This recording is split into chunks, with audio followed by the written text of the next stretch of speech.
ઓમ શ્રી પરમાત્મને નમઃ.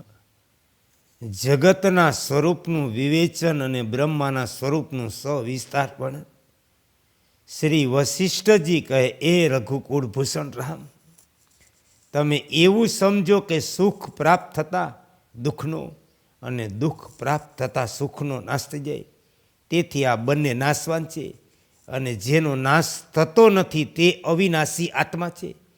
બસ હવે આ વિષયમાં વધારે શાસ્ત્ર ઉપદેશ કરવો વ્યર્થ છે. જેના મનમાં ઈચ્છાઓના ધોધ વહી રહ્યા તેને સુખ દુઃખ વગેરે અવશ્ય પ્રાપ્ત થાય. તેથી જો તે સુખ આદિ રોગોની સારી પેટે ચિકિત્સા કરાવવી જરૂરી છે તો પ્રથમ ઈચ્છાનો પરિત્યાગ કરવો. પરમ પદરૂપ પરમાત્મામાં અહંકાર અને આ જગતની ભ્રાંતિ છે નહીં. તે તો શાંત નિરાલમ સર્વાત્મક અવિનાશી મોક્ષરૂપ છે. વાસ્તવમાં તો ન અહમ છે ન જગત છે. કેમ કે જે શાંત અને અદિતિ છે તે તો સર્વાત્મક રૂપ છે. આવી સ્થિતિમાં તેમાં કર્તૃત્વ અને ભોક્તૃત્વ કઈ રીતે અને ક્યાંથી સંભવી શકે? જ્ઞાન પણ આત્મ સ્વરૂપ છે. તેથી જે કંઈ દેખાય તે બધું તદરૂપ છે. તેથી અહંકાર સહિત સંપૂર્ણ જગત પરમાત્માથી અભિન્ન છે. એક આત્મા જ્યારે અજ્ઞાનના કારણે અનેક રૂપતાને પ્રાપ્ત થઈ હોય એવો દેખાય ત્યારે તે જ સંસાર કહેવાય.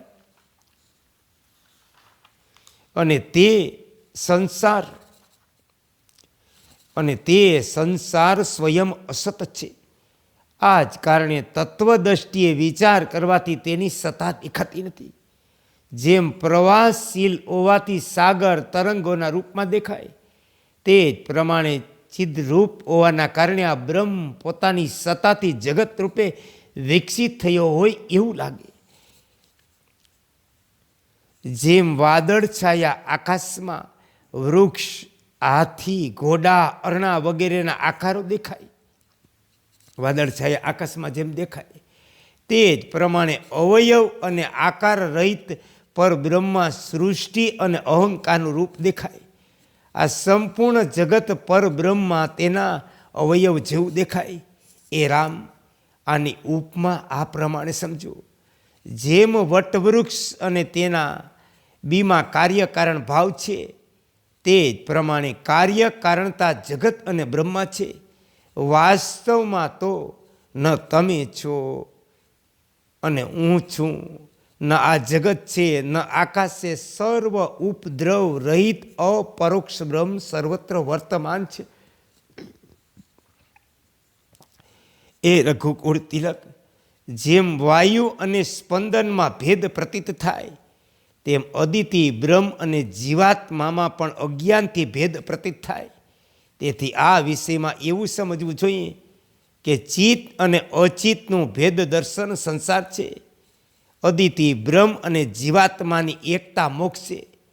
આ પ્રમાણે આ સંપૂર્ણ જગત નિર્વિકાર પર બ્રહ્મમય છે. તેથી આને પણ નિર્વિકાર આદિ અંતરહિત નિરામય સમજો. સંકલ્પના નગરની જેમ દૈત અદ્વૈત એટલે કે દેતા દેદ વિકારરૂપા જગત જીવના પોતાના સંકલ્પથી ઉત્પન્ન થાય અને પોતાના સંકલ્પથી નષ્ટ થાય. વાસ્તવમાં જગતરૂપી બ્રહ્મા કશું જ ઉત્પન્ન થતું નથી. જેમ જળના તરંગો ઉત્પન્ન થાય તેને વાસ્તવમાં ઉત્પન્ન થયેલા કહેવાય નહીં. તેમનું નાશ થવું વાસ્તવમાં નાશ નથી. કેમ કે બંને અવસ્થાઓમાં તે એકમાત્ર જળ જ છે. એ રઘુનંદન, ક્ષણભરમાં જ એક દેશથી બીજા અત્યંત દૂરના દેશમાં પ્રાપ્ત થયેલી સ્મૃતિનું તે બંને દેશોની વચ્ચે જે નિર્મળ રૂપ છે તે પરબ્રહ્મ પરમાત્માનું સર્વ ઉત્કૃષ્ટ રૂપ છે. જીવન મુક્તોની સ્થિતિ તથા આચરણ અનુસાર વ્યવહાર કરતા રહીને તે નિરાભાસ સત્ય વાસના ઈચ્છા રહિત પરમાત્માથી સુમેરુ પર્વતની જેમ કદી ચલાયમાં ન થવું જ વિદ્યા છે. સારી પેઠે વિવેકપૂર્વક શોધવા છતાં જેની ઉપલબ્ધિ થતી નથી તે જ અવિદ્યા છે. અવિદ્યાનો અભાવ થઈ જતાં શું ક્યાંય જ્ઞાન એટલે કે ચિતિ, ચેત્ય એટલે કે દસ્યનો ભેદ સંભવી શકે અર્થાત નહીં. અને ભેદભાવ થઈ ગયા પછી ચિતિ એટલે કે જ્ઞાન પોતાની અંદર કઈ રીતે કોને પ્રગટ કરી શકશે. તેથી શાંતિ અર્થાત વિષય શૂન્ય ચીન માત્ર સ્થિતિ સ્વતઃ પ્રગટ થાય. વાસ્તવમાં તો બ્રહ્મ અને જગત એક છે. અજ્ઞાનના લીધે તે અનેક જેવા લાગે. અજ્ઞાનથી સર્વવ્યાપી પરિપૂર્ણ શુદ્ધ બ્રહ્મ અપૂર્ણ તથા અશુદ્ધ જેવું પ્રતીત થાય. તે જ બ્રહ્મ અજ્ઞાનના કારણે નિર્વિકાર હોવા છતાં વિકારી, શાંત, સમરૂપ હોવા છતાં અશાંત અને વિષમ, સત હોવા છતાં અદસ્ય હોવાના કારણે અસત, તદ્રુપ હોવા છતાં અતદ્રુપ, વિભાગ રહિત હોવા છતાં વિભાગવાળું, જડતા રહિત હોવા છતાં જડતાયુક્ત, નિર્વિષયી હોવા છતાં વિષયી, અવયવ શૂન્ય હોવા છતાં સાવયવ એટલે કે અવયવવાળું, સ્વપ્રકાશ હોવા છતાં ઘોર અંધકાર અને પુરાતન હોવા છતાં નવા જેવું પ્રતીત થાય. તે પરમાણુથી પણ અત્યંત સૂક્ષ્મ હોવા છતાં અનેક લોકોને પોતાના ઉદરમાં સમેટી લેનારું છે. એ વત્સરામ, તે અનંત અપાર હોવા છતાં કોઈ એક સ્થાન પર નિશ્ચયપૂર્વક સ્થિત રહેતું નથી. આકાશમાં પણ વનની કલ્પના, પર્વતનું નિર્માણ કરવામાં તત્પર છે. અસંભવને પણ સંભવ કરી શકે. તે સૂક્ષ્મથી સૂક્ષ્મ, સ્થૂળમાં સૌથી સ્થૂળ, ભારેમાં સૌથી વધારે ભારે અને શ્રેષ્ઠોમાં સર્વશ્રેષ્ઠ છે. કર્તા કર્મ કારણ રહિત છે. તે જગતનું ઉદ્ગમન સ્થાન હોવા છતાં નિત્ય અરણ્યની જેમ શૂન્ય અને અસંખ્ય પર્વતોની કઠોરતાથી યુક્ત હોવા છતાં અત્યંત કોમળ. તે પ્રત્યેક વસ્તુ પ્રત્યેક કાલ સ્વરૂપ હોવા છતાં પ્રાય સર્વથી પર, પ્રાચીન હોવા છતાં પણ કોમળ અને નવીન પ્રકાશ સ્વરૂપ હોવા છતાં પણ અંધકાર જેવું મલિન અને પ્રલય કાળનું તમ સ્વરૂપ હોવા છતાં પ્રકાશ સ્વરૂપે સર્વત્ર વ્યાપ છે.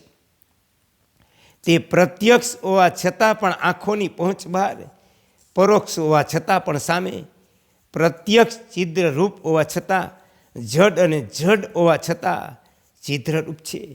તે બ્રહ્મ અહમભાવ રહિત હોવા છતાં અહમભાવ અને અહમભાવ રૂપ હોઈને પણ અહમભાવ રહિત અને અનન્ય રૂપ હોઈને પણ આત્મરૂપ અને આત્મરૂપ હોઈને અનન્ય રૂપ જેવું સ્થિત છે. આ છિદ્રરૂપ પરિપૂર્ણ સાગરની અંદર આ ત્રિભુવન રૂપ તરંગો દ્રવતા જ જેનો સ્વભાવ છે તે સ્ફુરિત જેવો થઈ રહ્યો. આ છિદ્રરૂપ પરમદેવ જોકે દેશ, કાલ વગેરે અવયવો રહિત છે તો પણ સતત અસદરૂપ જગતનો તે પ્રમાણે વિસ્તાર કરતો રહે જેમ જળ તરંગોનો. આ છિદ્રરૂપી જળની જે દ્રવતા છે તે જ જગત કહેવાય. તે જગતના સમિત દ્વારા ઉપલબ્ધ રૂપ, રસ, ગંધ વગેરે વિષયો અંગ છે. તે લોકરૂપી વમળો વાળું છે.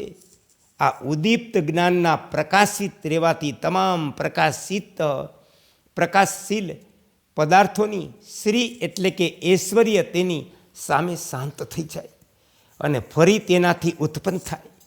જેમ સૂર્ય વગેરેના તેજથી તેમનો પોતાનો પ્રકાશ આ ચિદાકાશ રંગભૂમિ જેવું છે. આમાં ઈશ્વરના વિધાન નિયતિ રૂપી નર્તકી ભુવન લોક રચના રૂપી નાટકના વિલાસયુક્ત હાવભાવોથી યુક્ત થઈ નિરંતર કાર્યમાં સંલગ્ન થઈને નાચતી રહે. આ પરબ્રહ્મ પરમાત્માનો ઉન્મેષ જ જગતનું સૌંદર્ય છે. આ નિમેષ જ પ્રલયનું સૂચક છે. વાસ્તવમાં તો તે ઉન્મેષ અને નિમેષ રહિત થઈ પોતાના સ્વરૂપમાં સ્થિત રહે. ઓમ શ્રી યોગ વશિષ્ઠાય નમઃ.